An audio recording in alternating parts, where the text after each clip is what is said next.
have crashed into the World Trade Center in an apparent terrorist attack on our country. I don't think there's any way to describe how people felt in their emotions. I think you would have had to been there. I think it would be hard to explain what, as a nation, we went through.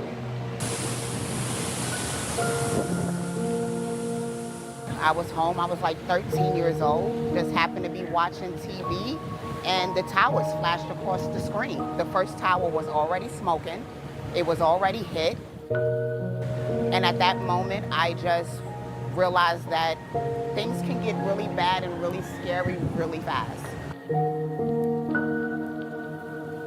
How precious life is, how it can be taken away in a heartbeat. I mean, many people lost their lives over there, and people were jumping off the buildings, and if you were anywhere near and saw that, it's heartbreaking to see that. You know what I mean? So you don't know.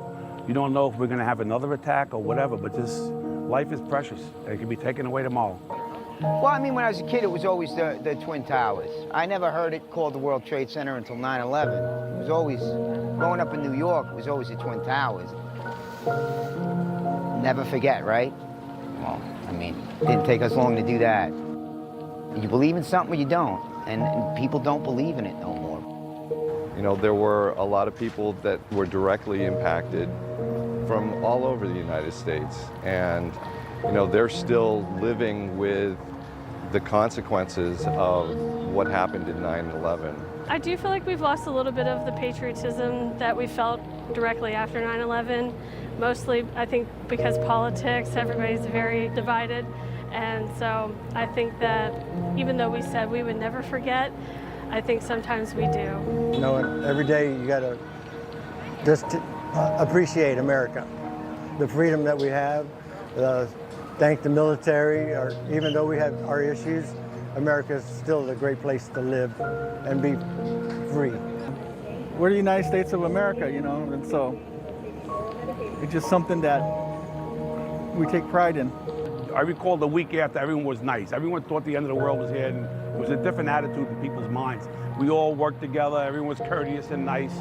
We have to get back together. There can't be no division. You know, it's just Republicans, Democrats, whatever, get on board and do right for the people. Coming together. Freedom. Family. Safety. Patience. Our soil. And definitely understanding to come together and be protected. Always know to come together and fight for what's ours, which is this. This belongs to us. All of us.